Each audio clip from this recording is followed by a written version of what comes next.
Yo halo guys, welcome back to Netting Unit Channel. Kali ini spesial 1 tahun CBR 150R gua, yang mana per tanggal kemarin 10 Januari itu resmi 1 tahun dalam surat menyurat. Tapi sebenarnya ini motor rilis itu di akhir banget Desember 2021, tapi mengaspalnya di tahun 2022 Januari tanggal 1. Jadi menurut gua ini udah saatnya 1 tahun, dan gua harus review dan kasih tahu berapa pajaknya dari CBR 150R ini yang tipe ABS.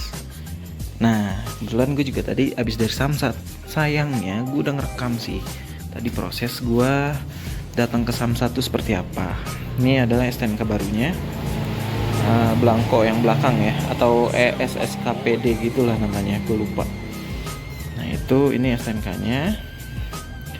Dan tadi gue sebenarnya bayar pajaknya si CBR 150R ini gue pakai toko ijo, jadi e-Samsat, jadi pakai fitur e-Samsat, dan datang langsung aja, nggak pakai lama-lama, jadi nggak perlu berlibet-libet gitulah. Karena pajak gue udah ada progresifnya, jadi ini motor kedua dari atas nama bini gue. Nah, gue pengen kasih tahu lo, selama 1 tahun ini pemakaian CBR 150R ini bagaimana sih gitu kan? Apa aja sih keluhannya? Dan buat pertimbangan lu juga kalau lu mau beli CBR 150R supaya nggak kaget gitu. Yang pertama sih yang paling mengganggu adalah nih, rantainya pasti berisik. Jelas Honda punya itu dia berisik karena ada fitur safety-nya. Sebetulnya safety-nya sih bagus ya, ada ini nih, ini yang bikin berisik katanya sih gitu. Makanya sering makanya katanya suara CBR 150R tuh knalpot standarnya tuh lebih berisikan suara ininya daripada knalpotnya gitu, suara rantainya daripada knalpotnya. Itu yang pertama minusnya. Yang kedua minusnya adalah larinya ya, kecepatan tarikan atasnya itu kurang.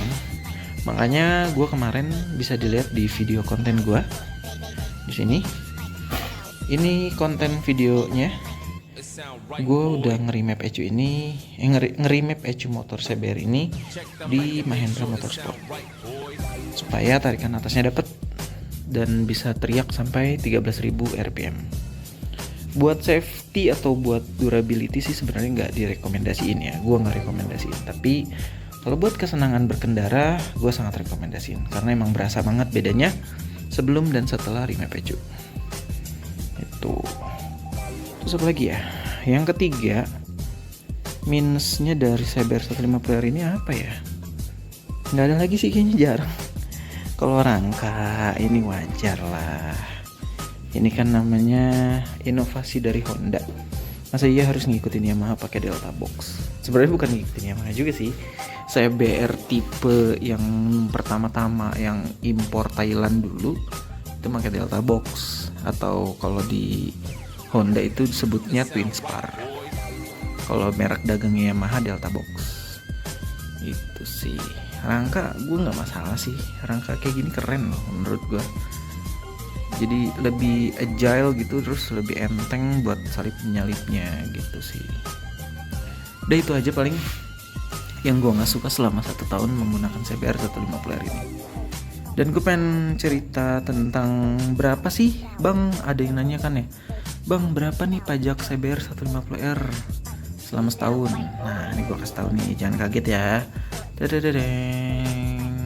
Ya, 635.800 ini yang gue bayar. Karena ini adalah progresif, jadi nambah 2,25% dari pajak aslinya gitu. Terus juga ya itu, mungkin kalau misalkan pemilik pertama atau atas namanya pemilik pertama kendaraan mungkin sekitar 580-an lah, beda tipis. Itu sih guys. Nah, oh iya, satu lagi ada yang nanya nih, ini requestan spesial dari subscribers gua. Jadi dia bilang katanya, "Bang, bikin konten ulas dari fitur-fitur dari MID-nya CBR 150R." MID apa sih ya namanya? Itu tuh speedometer maksudnya. Nah, speedometernya dia minta diulas bagaimana fiturnya, terus caranya apa aja. Terus kayak misalkan ngeriset trip A, trip B, terus katanya oil change. Sebenarnya nggak ada oil change, cuman paling ada kalau gue mensiasatinya pakai trip B. Jadi trip B itu gue nggak bakal reset kalau nggak ganti oli gitu sih. Jadi gue tahu berapa jauh pemakaian oli gue gitu. Dan trip A gue pakai setiap kali gue isi bensin full tank, gue reset gitu. Jadi gue tahu per full tank itu per kilometer per liternya nanti berapa gitu. Soalnya gue nanti nextnya itu misalkan gue mau ngisi bensin lagi pasti full tank lagi gitu. Nah ini gue kasih tahu ya, langsung aja ya guys ya. Tara. Nah inilah cockpit dari CBR 150R gue yang biasa gue buat konten atau IEN motovlog. Seksi ya, kalau dari atas tuh CBR tuh keren banget. Menurut gue model yang paling keren sih menurut gue CBR ya. Udah ergonomiknya mantep. Nah, modelnya juga, tampangnya juga nggak malu-maluin. Coba kita buka ya. Kita nyalain. Gue pengen kalian sekaligus kasih tahu udah berapa sih kilometer gue selama 1 tahun ini pakai CBR. Nah ini total 3.341 km. Berarti per bulannya berapa tuh cuman? Ya berarti hitungnya sendiri ya guys. Ini trip A-nya, ini udah habis 3 bar full tank dan ini 229 km. Ini trip B gue keluarin terakhir ganti oli sendiri, ini 628 km baru. Nah ini guys, jadi gue pengen kasih tau lu ya, CBR itu untuk MID-nya ini atau apa sih disebutnya ini ya speedometernya. Di sini ada tombol guys, di sini ada select kiri, select, dan sebelah kanan tuh reset. Jadi misalkan gue nggak bisa nyontoh ini karena ini inian gue, dan gue sering sih nyontohin kalau misalkan gue ngereset ini. Misalkan gue mau di trip A nih, trip A ini kalau misalnya udah dipilih, kalau kita tekan ini secara lama sekitar 5 detik dia bakal ngereset jadi 0 gitu. Tapi kalau untuk total dia nggak bisa di reset gitu. Trip B pun juga sama, jadi gitu guys. Dan yang bisa disetting lagi dari speedometernya ini adalah jam itu kalau nggak salah dia harus tekan 2 secara berbarengan nih, secara berbarengan. Nah sampai dia berkedip. Kalau dia berkedip 1, yang pertama angka jamnya dia berkedip. Kalau misalkan kita pilih select dia naik, nambah gitu. Tadi 10 ya, gue ganti lagi deh ya, kelebihan. Nah gitu guys. Nah ini kita mencet ke yang mencet yang kanan, ada yang kiri itu select, yang kanan itu reset biasanya. Kalau ini kanan mencet dia yang sebelahnya, kalau mencet lagi yang kanan udah selesai, berarti settingannya udah pas gitu guys. Berarti ini jam yang udah disesuaikan, jam pada waktu gua bikin video ini gitu guys.